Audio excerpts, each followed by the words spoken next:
Good afternoon, dear viewers. It's time for the news bulletin on Nile TV International and also Channel 2. I am Basma Taha. I am honored to be with my dear colleague Reem Tamer.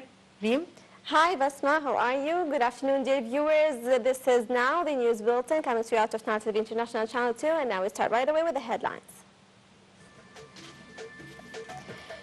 President Abdel Fattah al-Sisi reviews government efforts in petroleum sector. Egypt stands first humanitarian aid flight to Syria since downfall of the regime.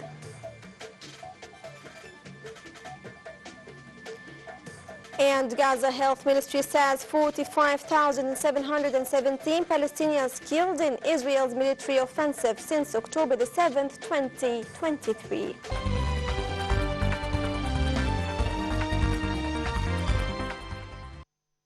Welcome back. The news in full. President Abdel Fattah al-Sisi met on Saturday with Prime Minister Dr. Mustafa Madbouli, Governor of the Central Bank of Egypt Hassan Abdullah, and Minister of Finance Ahmed Kojak, as well as Minister of Petroleum and Mineral Resources Karim Badawi. Presidential spokesperson Ambassador Mohammed al-Shinawi said the meeting discussed the government's exerted efforts to ensure the state needs for petroleum products, including those needed for development projects. President al-Sisi also highlighted the significance of intensifying the government's efforts to meet the needs of citizens in various sectors and enhancing efforts aimed at boosting economic growth rates and national income, which contributes to building a cement economy that attracts investments. Meanwhile, the meeting discussed the government efforts to increase local production of oil and gas wealth were discussed. Also, President Sisi stressed the importance of continuing to develop new discovered wells to list them in the production map.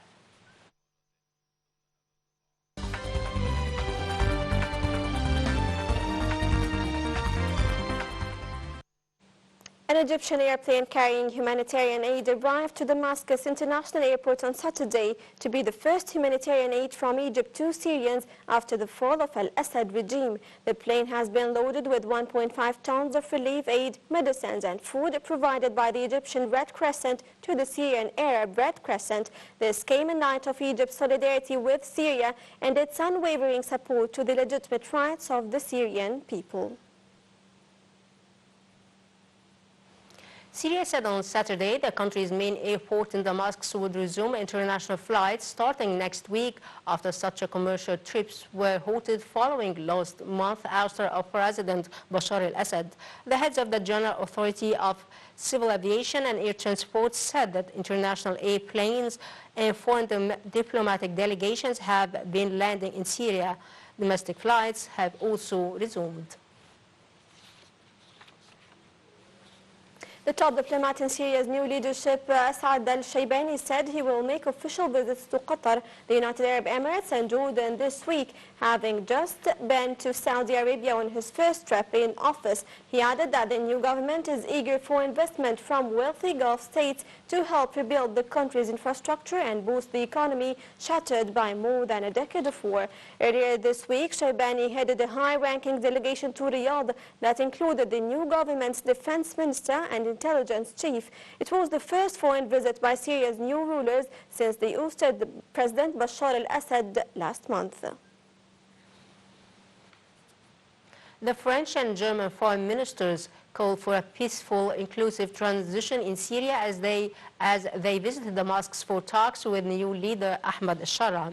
France, Jean-Noël Barrot and his German counterpart Annalena Baerbock are the most senior Western diplomats to visit the Syrian capital since the Syrian factions toppled Bashar al-Assad last month. Baerbock told Shara that the European Union stood ready to support the transition in Syria, but warned that Europe will not finance new extreme structures. She called for an inclusive, peaceful transfer of power, reconciliation and reconstruction.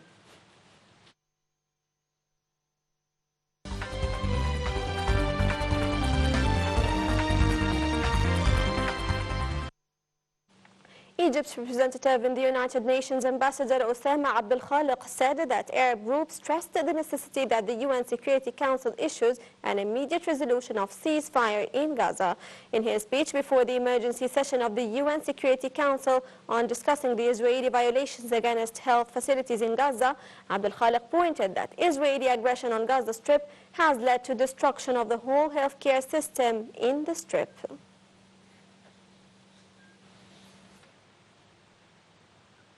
Israel defended its raid on a North Gaza hospital last week, while the UN Human Rights Chief called the justification unsubstantiated, and the World Health Organization urged Israel to release the hospital director from detention.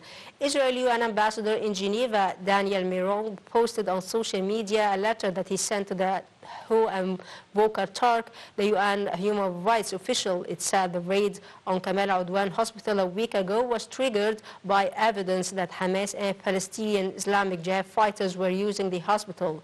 Turk told the UN Security Council that Israel did not substantiate many of these claims, which are often vague and broad. In some cases, they appear to be contradicted by available information.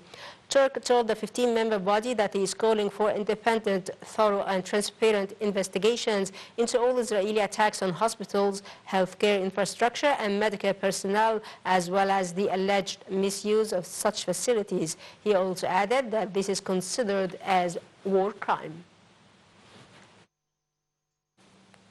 White House National Security spokesperson John Kirby told reporters that the Biden administration is urging Hamas to sign on to a new ceasefire deal that would ensure the release of hostages. Kirby said the White House welcomed Israel's decision to send another team to Doha to continue negotiations. The Biden administration is making a final push to help broker a ceasefire deal between Israel and Hamas in its final weeks to end the fighting in Gaza and secure the release of Hamas-held hostages there.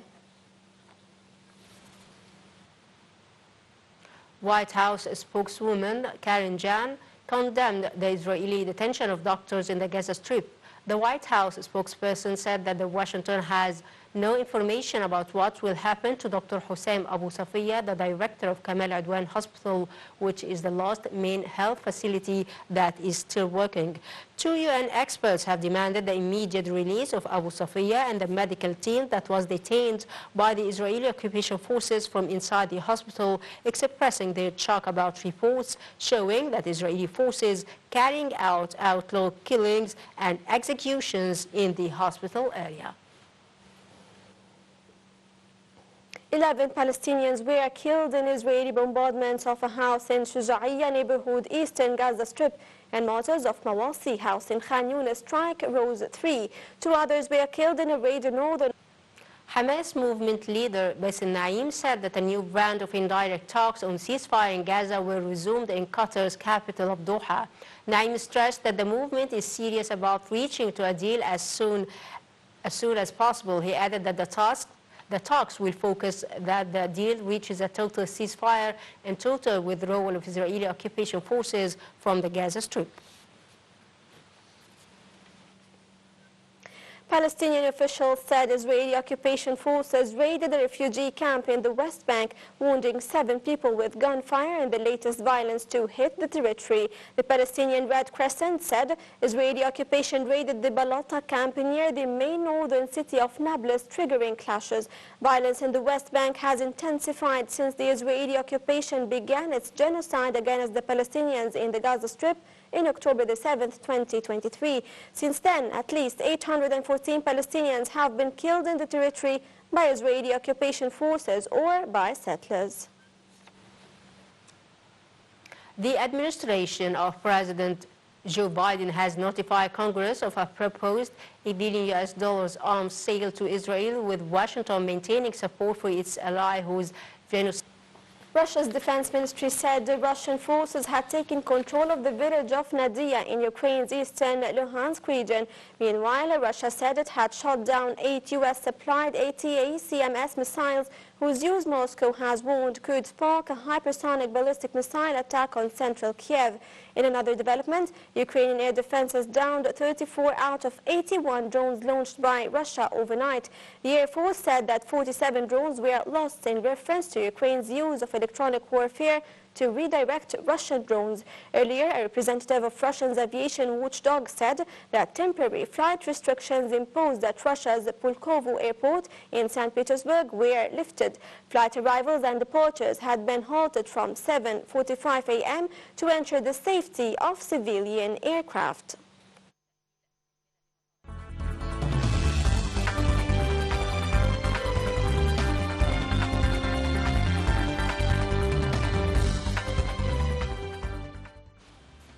Turkey's annual inflation rate slowed for the 7th consecutive month in December. The Turkish Statistics Agency said consumer prices rose by 44.3% last month, down from 47.1% in November.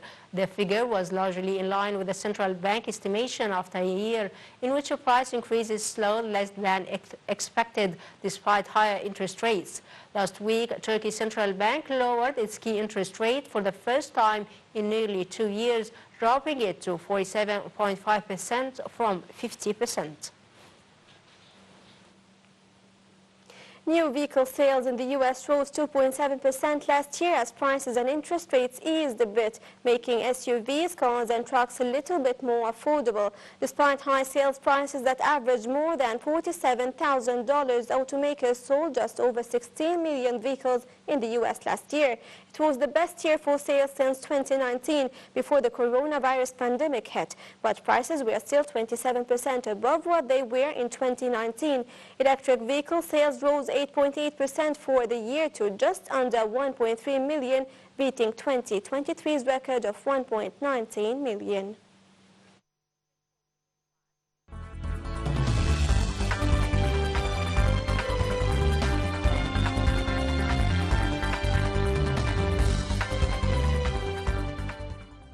Liverpool star Mohamed Salah said that he expected that 2024-2025 season will be his last year at the club, adding that he aims to do something special for his fans by winning his second Premier League title next May. Under the management of former coach Jurgen Klopp, Salah won almost every major trophy with Liverpool. Salah has scored 156 goals in 254 appearances during his 5 years at Anfield, as he established himself as one of the best wingers in Premier League history.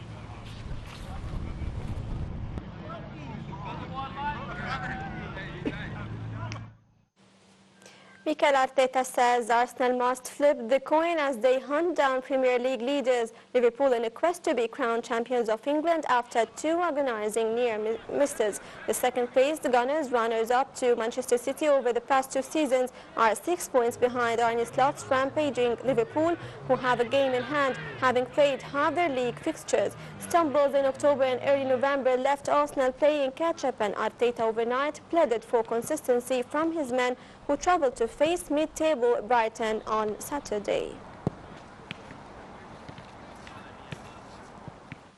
Dear viewers, by that we come to the end of our news bulletin. Thanks for watching, and also I would like to thank so much my dear colleague Reem Tamer. Thank you, Reem. Thank you so much, Basma. Thank you so much, dear viewers. Stay tuned for more updates on the top of the hour. Now it's time to say thank you for watching.